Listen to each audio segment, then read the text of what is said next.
Hello friends, नमस्कार। मेरा नाम विनायक वर्मा है और मैं एक रियल एस्टेट कंसल्टिंग हाउस चलाता हूं। अब हम इस सीरीज़ में बात करने की कोशिश करेंगे कुछ रियल लाइफ एग्जांपल्स को लेके। जब लोग हमसे प्रॉपर्टी खरीदने आते हैं, उनकी क्या क्वेरीज होती हैं और किस तरह से हम उन क्वेरीज को सॉल्व आउट करते हैं। तो जैसे कुछ लोग आते हैं, वो बोलते हैं हमारा बजट फॉर एग्जांपल 2 करोड़ का है। तो हम समझते हैं इसमें कौन कौन से पैरामीटर हमको जानने इम्पोर्टेंट हैं कि 2 करोड़ रुपए उनके पास अपफ्रंट हैं या वो कुछ पोर्शन बैंक लोन लेना चाह रहे हैं। अगर कुछ पोर्शन बैंक लोन लेना चाह रहे हैं तो वो कितना परसेंटेज है। तो उसमें नॉर्मली क्लाइंट्स हमसे पूछते हैं कि आपका लोन कितना सैंक्शन हो सकता है।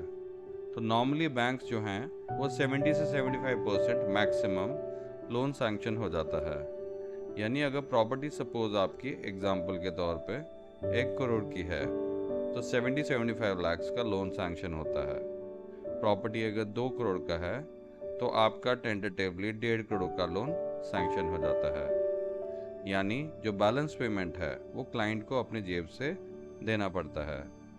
तो अगर सपोज कोई अंडर कंस्ट्रक्शन, कोई प्री लॉन्च में या नया प्रोजेक्ट आया है जिसका डिलीवरी पीरियड 3 साल, 3.5 साल, 4 साल का रहता है, तो क्लाइंट को अपफ्रंट 10% पेमेंट करना होता है।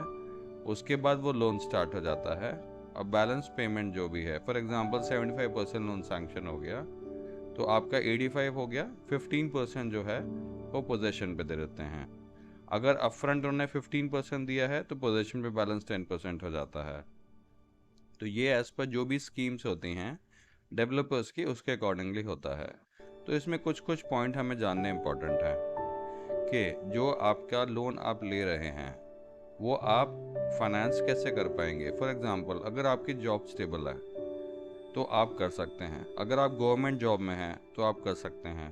लेकिन अगर आपकी जॉब रिस्की, आपको लगता है कि आपका जॉब हो सकता है 1 साल बाद, 1.5 साल बाद कुछ प्रॉब्लम आए, तो आप लोन की जो आपका परसेंटेज वैल्यू है, जैसे 75% लोन हो जाता है, आप उसको कम कर दें। क्योंकि हायर चांसेस हैं कि शायद आपको ईएमआई पे करने में डिफ़िकल्टी हो सकती है। इसको एक स्टैग्नेंट हर रूप में नहीं देखा जाता कि 75% आपको लेने ही, भले ही आपकी एलिजिबिलिटी हो, बट अगर आपका जॉब थोड़ा सा रिस्क हो सकता है आगे, तो आप थोड़ा परसेंटेज कम ले लें। कोई बात नहीं, प्रॉपर्टी थोड़ी छोटी आ जाएगी, बट आपको एक मेंटल स्ट्रेस और टेंशन नहीं होगा।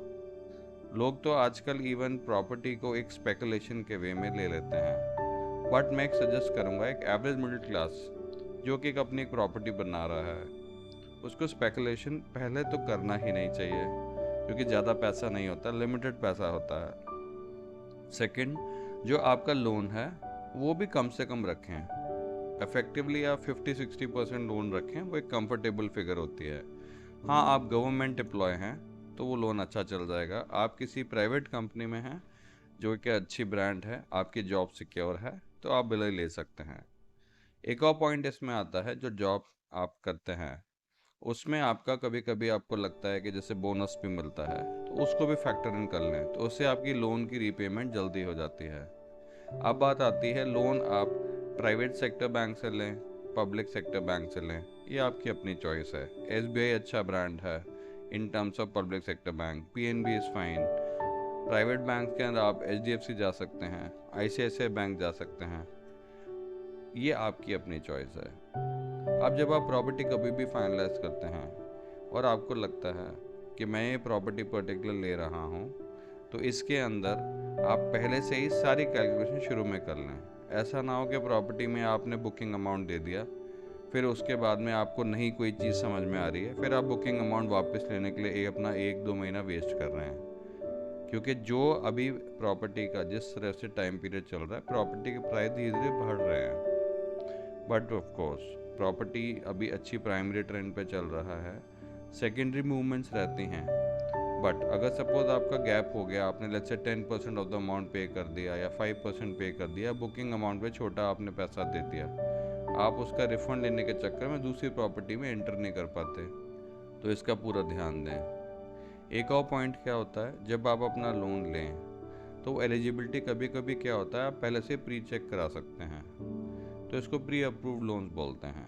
अगर आपका प्री अप्रूव लोन हो चुका है, ये बहुत इजी आपको कर देता है प्रॉपर्टी बाइंग प्रोसेस के अंदर।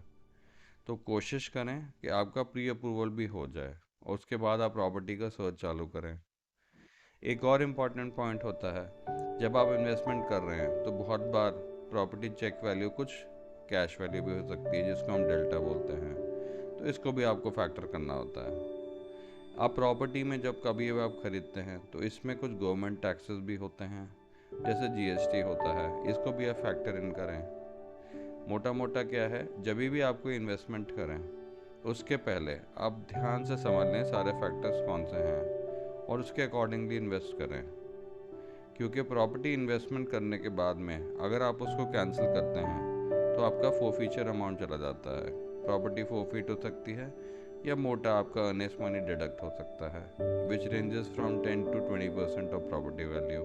तो काय को इसमें जाना है, पहले से प्लान अच्छी कर लें, फिर आप अपना प्रॉपर्टी का इन्वेस्टमेंट करें। ये नहीं पहले इन्वेस्टमेंट कर ली, बाद में सारे फैक्टर्स को फिर पिन देख रहे हैं। बहुत बार हमारे केस साथ हुआ है, क्लाइंट्स आते हैं बहुत जल्दी में होते हैं, इन्वेस्टमेंट करते हैं, तो हम उनको बताते हैं।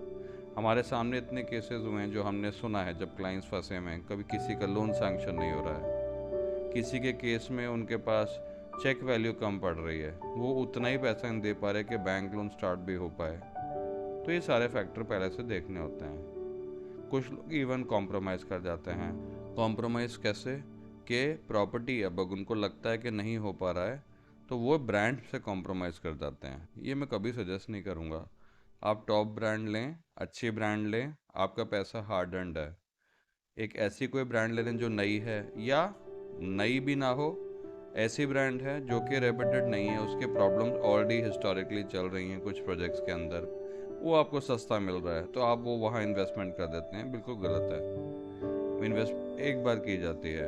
आपने प्रॉपर्टी खरीदी है अपने पैसे को बढ़ाने के लिए या उसमें रहने के लिए, कोर्ट कचहरी के चक्कर काटने के लिए नहीं। तो ये कुछ फैक्टर्स हैं, आप ध्यान दें और इस हिसाब से अपनी इन्वेस्टमेंट करें। लास्ट में ये बोलना चाहूँगा, प्रॉपर्टी बाइंग डिसीजन लाइफ का एक बहुत बड़ा डिसीजन है। चाहे आप रेजिडेंशियल ले रहे हो, चाहे कमर्शियल ले रहे हो, चाहे आप सेकंड प्रॉपर्टी बना रहे हो, चाहे आप थर्ड प्रॉपर्टी बना रहे हो, सोच समझ के इन्वेस्ट करें, किसी के कहने में ना आए, अपनी प्लानिंग पूरी करें और उसके बाद में top location, top brand, top location of that particular property inside the top located project, ये तीनों पैरामीटर अपना पूरा फुलफिल करें और उसके बाद इन्वेस्ट करें। आई होप इन पॉइंट्स को आप कैटर करेंगे और ये आपकी प्रॉपर्टी बाइंग डिसीजन के अंदर आपको हेल्प करेगा। नमस्कार, थैंक यू सो मच।